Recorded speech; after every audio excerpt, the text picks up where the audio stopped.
You don't need longer sales conversations. You just need to be cleaner. I want to tell you a little story about a 15-minute coaching conversation. Now, I know that sounds almost ridiculous. How much can really happen in 15 minutes? But sometimes the right question at the right moment can completely change the trajectory. Can I say that again? Trajectory. I can't even say it. Anyway, of someone's business. I've seen it. I've watched it happen right in front of me. And this particular client works with children and their parents. She does incredible work. She is knowledgeable, experienced, caring, and genuinely committed to helping families get the support that they need. And she came into a coaching session frustrated. She'd taken 3 inquiry calls over the previous week, and only one of those had converted into a client. Naturally, she was questioning herself. Was it her pricing? Was it her offer? Was she bad at sales? Should she be doing something differently? And, I hear this all the time. All the time. Someone has a couple of sales conversations that don't convert. They get a bit wobbly. They immediately conclude that they're terrible at sales. 1 or 2 disappointing outcomes suddenly becomes evidence that they're not cut out for business. We've all been there. It's a roller coaster. I get it. But if you've spent any time with me, you'll know one of my favorite questions. And the one I ask, like a broken record, is where's the evidence? Because often what we believe and what's actually happening are 2 really different things. And so we started digging around. Here's what we found fascinating. The problem wasn't her, tick. The problem wasn't her offer, tick. The problem wasn't even sales. The problem was the process. Let me walk you through what we uncovered. The first thing, she was conducting all of her sales calls over the phone. Sounds okay. Hey, at least she's doing calls. For some businesses, that might be absolutely fine, but in her world, she's supporting children and their parents. Think about what a parent is doing when they reach out. They're looking for help. They're looking for reassurance. They're looking for someone that they can trust. And trust is much harder to build when someone can't see your face. Parents weren't getting the chance to observe her warmth, her professionalism, and her genuine care.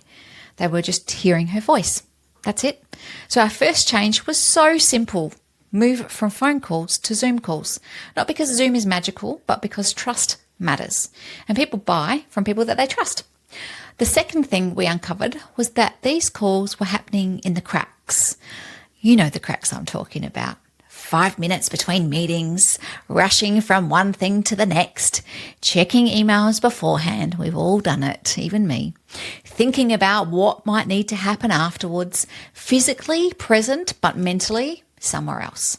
And again, this is the thing I see. We're all busy. We're all juggling clients and families and, oh my Lord, the email, marketing, admin, and a million other things.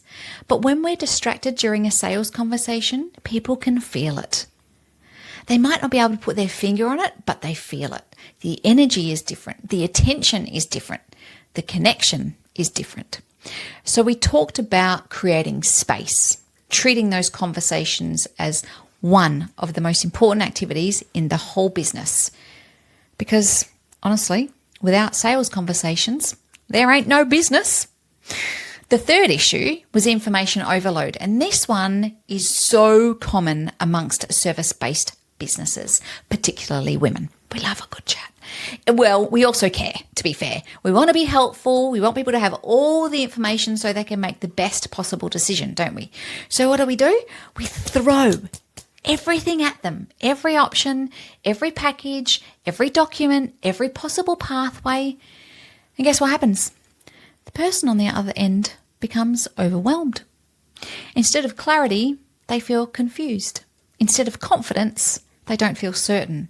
Instead of moving forward, they pause. Confused people rarely buy. Not because they don't want help, not because they don't have the money, not because they don't see the value. They simply don't know what to do next. So we stripped it all back. One conversation, one recommendation, one next step. Simple, clear, easy.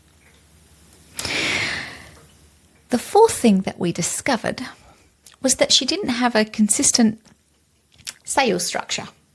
Every conversation looked slightly different. She was relying on instinct, Now, that instinct is wonderful and gets you to so many places. Experience is valuable, but structure creates consistency. So when you have a framework, you know you're asking the right questions. You know you're uncovering the right information. You know you're leading the conversation somewhere useful. That's our job. And perhaps most importantly, the client, the customer at the other end, they feel guided. People don't come to a sales call wanting to figure everything out themselves. They come looking for the expertise. They want someone to help them make sense of their situation and show them the next step. That's exactly what a good sales structure does. And finally, we talked about follow-up, because follow-up matters. Not in an annoying way, not in a pushy way, not in a just checking in for the 7th time kind of way, in a human way, in a thoughtful way, in a caring way. People are busy. Life gets in the way. Kids get sick. Meetings pop up. Priorities shift. Sometimes somebody genuinely wants to work with you and just doesn't get around to replying. A thoughtful follow-up can make all the difference. So we built that in too. A personal follow-up alongside a nurture sequence. Nothing complicated, just consistent. Now, here's the exciting part. Do you want to know what happened next? The next 3 sales calls converted. 3 for 3. Yeah! Now, before anyone gets carried away, this is not me promising 100% conversion rate. That's not how business works. What I am telling you is that the changes worked, the process improved, the experience improved, the clarity improved, and the results, they happen to improve as well. And here's what I love most about this story. We did not touch her pricing. We did not redesign her website. We did not rebuild any offers. We didn't create a new marketing strategy. We didn't spend thousands of dollars on advertising.